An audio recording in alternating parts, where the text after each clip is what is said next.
عرض سلام و شب بخیر دارم خدمت خانواده همسانگزینی ماندگار. مدتی بود که میخواستم این کلیپ رو برای شما عزیزان تهیه کنم. خب فرصت نمیشد. چند تا موضوع خیلی مهم رو خواستم خدمتتون عرض کنم. یک اینکه متاسفانه توقعات بسیاری از خانم ها و آقایانی که در کانال های همسانگزینی ما حضور دارند متاسفانه توقعاتشون خیلی بالاست و خب به این شکل هیچ وقت شاید منجر به ازدواج نشن. بارها من دیدم خانمی که بالاخره حالا تحصیلات کمتری داره یا در منطقه‌ای مثلا در پایین شهر میشینن و حالا داشته های کمتری دارن، توقع ازدواج با مثلا آقای دکتر گروه ما رو دارن یا فوق لیسانس یا کسی که یک جایگاه اجتماعی خیلی بالایی داره، از نظر درآمدی بالاست و حالا داشته های زیادی داره، و یا بالعکس آقایونی که تحصیلات پایین تری دارن و حالا کار خیلی خوبی ندارن و اینها متقاضی ازدواج هایی با خانم هایی هستن که مثلا حالا فوق لیسانس هن، نمیدونم لیسانس هن، جایگاه خوبی دارن. اصلا ما داشتیم بعضی از این موارد که درآمد خانم از آقا بیشتر بوده و این توقعات بالا نمیتونه شما رو به ازدواج برسونه. حتما باید انشالله بتونید یک نفری رو پیدا کنید که تقریبا به خودتون نزدیک باشه و یک مقداری سنخیت داشته باشه. نگاه کنید اسمش هست همسان گزینی، یعنی خود ما که افرادی رو معرفی میکنیم به همدیگه و واسطه گری داریم، سعی میکنیم افرادی رو به همدیگه معرفی کنیم، خانم آقایی رو معرفی کنیم که تقریبا با همدیگه یه سنخیتی یه کفیتی دارن. و این عزیزانی که خب افرادی رو متقاضی میشن که هیچ سنخیتی باهاشون ندارن و یا اینکه ما معرفی میکنیم میگن نه مثلا اگر فلانی باشه موافقیم، این فلان کد مثلا.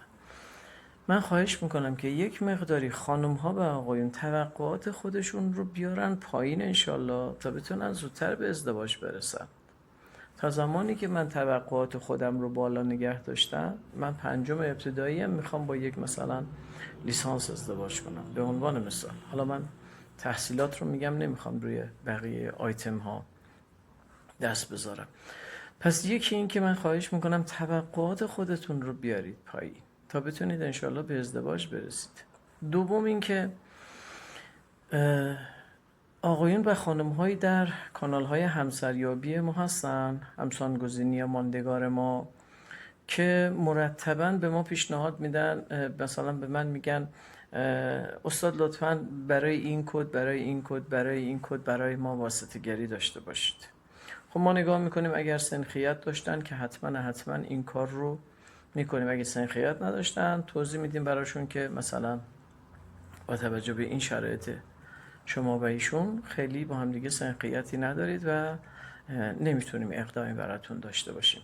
این خانم و آقایون زیادی که پیشنهاد میدن، خب خودشون هم خیلی وقتا کدهایی رو که پیشنهاد دادن اون کد هم موافق بوده، چه خانم چه آقا، و ما مرتبا مرکز وقتمون درگیر همین هاست که مرتبا این خانم و آقایون میان و همدیگه رو ملاقات میکنن و حالا بعضا هم به ازدواج رسیدن که دیگه اون هدف غایی ماست.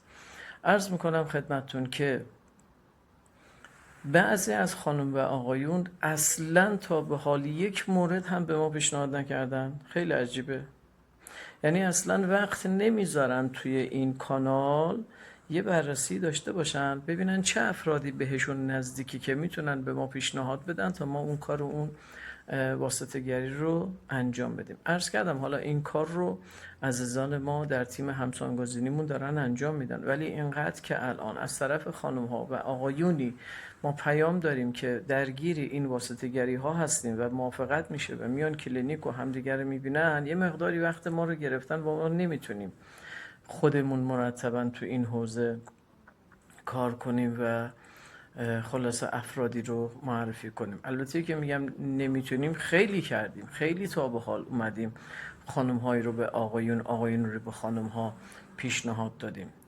ولی اونهایی که نظر مخالف دارن ما دیگه اینو نمیایم ابلاغ کنیم، خیلی قشنگ نیست. ما بگیم خانم مثلا ما شما رو به این کد به این کد پیشنهاد دادیم، جواب ندادن. آقا مثلا ما شما رو به این کد به این کد به این کد به این خانم ها پیشنهاد دادیم، قبول نکردن. خب چرا مثلا باید بگیم؟ اصلا اعتماد به نفس اون فرد میاد پایین که چرا مثلا اینها موافقت نکردن. اینا رو دیگه ما ابلاغ نمی کنیم، پاسخهای منفی رو ابلاغ نمی کنیم. اونهایی که ما خودمون و عزیزانمون و تیم همسانگزینیمون دارن مرتبا این واسطه‌گری ها رو انجام میدن. یعنی هر کسی که حتی به من تا به حال یک دونه پیام نداده و یک کد رو حتی معرفی نکرده، من مطمئنم که اگر به من در خصوصی پیام بده یا زنگ بزنه، قشنگ میتونم بهش بگم به این کدها تا به حال شما رو پیشنهاد دادیم. یعنی خود ما بالاخره این کار رو داریم میکنیم. ولی خواهشم از شما اینه، برای اینکه کمک کنید به ما، برای اینکه زودتر بتونید انشالله به یک ازدواج خوب برسید، حتما زحمت بکشید. خود شما هم یه مقدار زحمت بکشید، در کانال جستجو کنید. دیگه اینقدر پیام زیاد داریم، یک مقداری عرض کردم وقت ما گرفته شده و نمیتونیم زیاد ما خودمون بشینیم پرونده ها همه رو بذاریم و نگاه کنیم و مقایسه کنیم کدوم ها چه عزیزانی برای هم مناسب هستن. خودتون این زحمت رو بکشید و کمک کنید به ما، مثل عزیزان دیگه که عرض کردم، خانم آقایونی که همین الان دارن مرتبا به ما کدهایی رو معرفی میکنن. لطفا اون کسانی که تا به حال اصلا پیام ندادن، شما هم یک زحمت بکشید، یک قدمی بردارید و در فرصت‌های مناسب این کانال رو از بالا تا پایین یک ملاحظه‌ای بکنید. اون افرادی که با شما یک مقدار سنخیت دارن به ما معرفی بفرمایید کداشون رو، تا ما انشالله واسطه‌گری ازدواج داشته باشیم.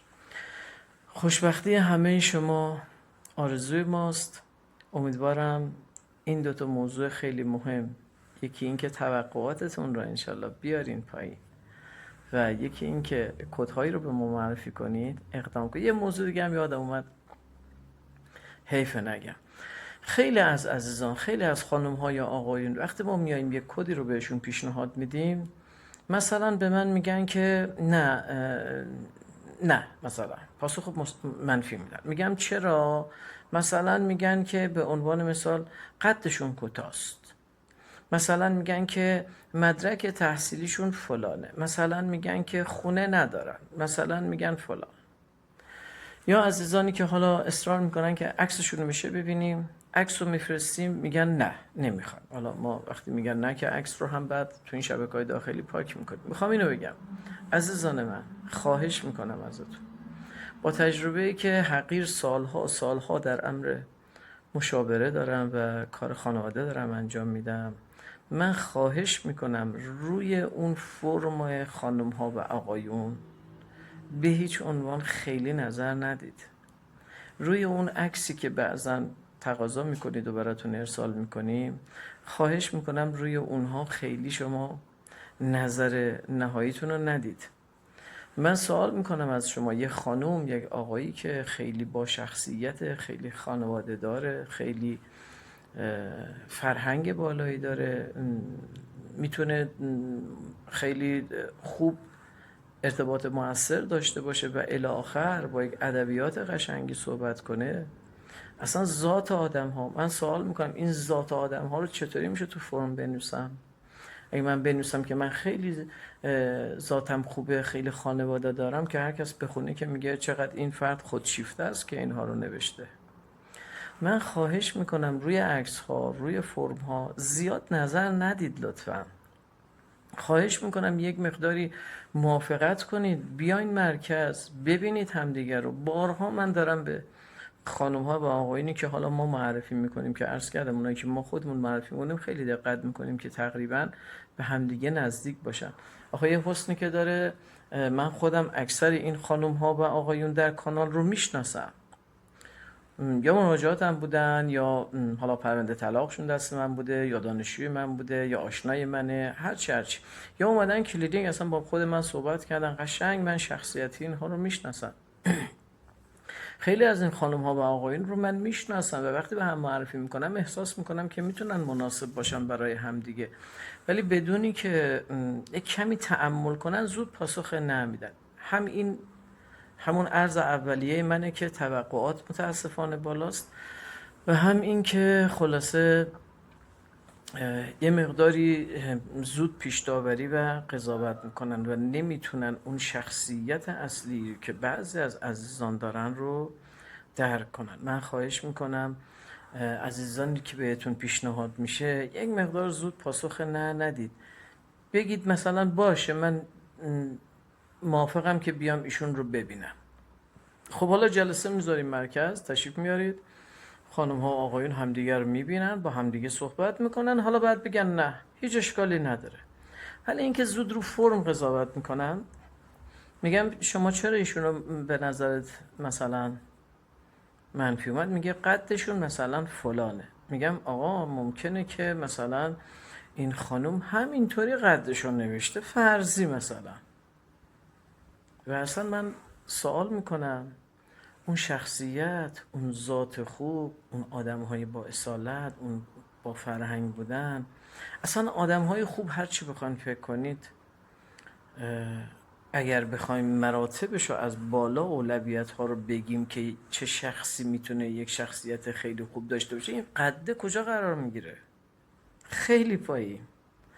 بنابراین تقاضا میکنم، خواهش میکنم که خیلی زود پاسخ نه ندید و اینکه حتما انشالله راضی باشید بیاین کلینیک، بیاین مرکز و همدیگر رو ببینید. انشالله به زودی یک دوره همی در مرکز خودمون یا حالا جای دیگه تدارک میبینیم. این رو هم ازتون خواهش میکنم سعی کنید در اون دوره همی ترجیحاً تا جایی که میتونن خانم ها و آقایون تشریف بیارن، اونجا عزیزان رو تقریبا از نزدیک ببینن که حالا ما یک صندلی سفید داریم و خانم ها و آقایون مثل همین فرمی که دارن اونجا خودشون رو معرفی میکنن و یه مقداری میتونیم در بحث تسهیل ازدواج انشالله کمک کنیم که اون هدف نهایی و غایی ماست. مجدد خوشبختی همه شما رو آرزو دارم و امیدوارم که هرچه سریعتر بتونید گم شده خودتون رو انشالله به کمک من و همکارانمون در مرکز همسانگزینی ماندگار پیدا کنید. متشکرم. مرسی.